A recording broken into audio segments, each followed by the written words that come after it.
Good morning, good morning, good morning. How are you doing? I'm Ryan. This is Only Way Yahweh.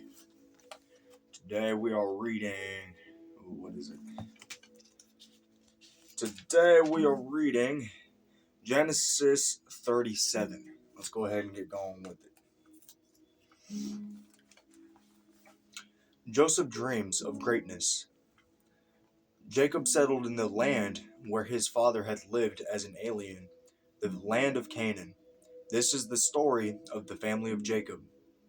Joseph, being 17 years old, was shepherding the flock with his brothers.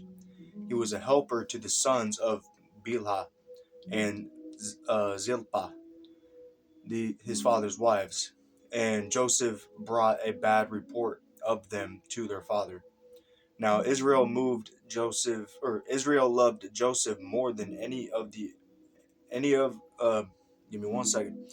Now Israel loved Joseph more than any other of his children, because he was the son of his old age, and he had made him a long robe with sleeves. But when his brothers saw that their father loved him more than all his brothers, they hated him and could not speak peaceably with him or to him. Once Joseph had a dream, and when he told it to his brothers, they hated him even more. He said to them, "Listen to this. Listen to this dream that I dreamed. There, there we were, binding sheaves in the field. Suddenly, my sheaf rose and stood upright. Then your sheaves gathered around it and bowed down to my sheaf." His brothers said to him, "Are you indeed to reign over us? Are you indeed to have dominion over us?" So they hated him even more because of his dreams and his words. He had another dream, and told it to his brothers, saying, "Look, I have had another dream. The sun, the moon, and 11 stars were bowing down to me." But when he told it to his father and to his father rebuked him and said to him, "What kind of dream is this that you have had? Shall we indeed come, I and your mother and your brothers, and bow to the ground before you?" So his brothers were jealous of him, but his father kept the matter in mind. Joseph is sold by his brothers. Now his brothers went to pasture their father's flock near Shechem, and Israel said to Joseph, "Are not your brothers pasturing the flock at Shechem? Come, I will send you to them." He answered, "Here I am." So he said to him, "Go now, see if it is well with your brothers and with the flock, and bring word back to me." So he sent him from the valley of Hebron. He came to Shechem, and a man found him wandering in the fields. The man asked him, "What are you seeking?" "I am seeking my brothers," he said. "Tell me, please, where they are pasturing the flock." The man said, "They have gone away, for I heard them say, 'Let us go to Dothan.'"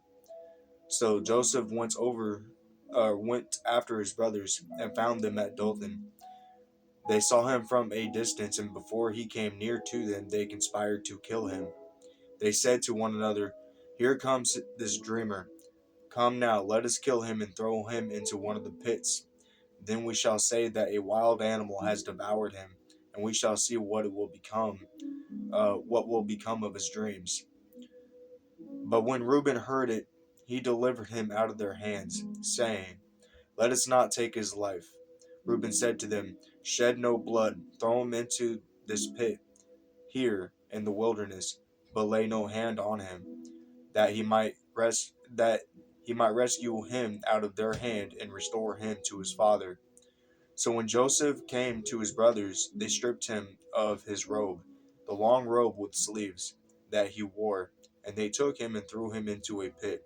The pit was empty, and there was no water in it. Then they sat down to eat, and looking up, they saw a caravan of Ishmaelites coming from Gilead, with their camels carrying gum, balm, and resin on their way to carrying it down to Egypt. Then Judah said to his brothers, "What profit is it if we kill our brother and conceal his blood? Come, let us sell him to the Ishmaelites, and not lay our hands on him, for he is our brother, our own flesh." And his brothers agreed. When some Midianite traders passed by, they drew Joseph up, lifting him out of the pit, and sold him to the Ishmaelites for 20 pieces of silver, and they took Joseph to Egypt.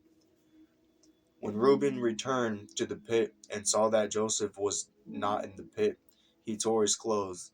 He returned to his brothers and said, "The boy is gone, and where can I turn?"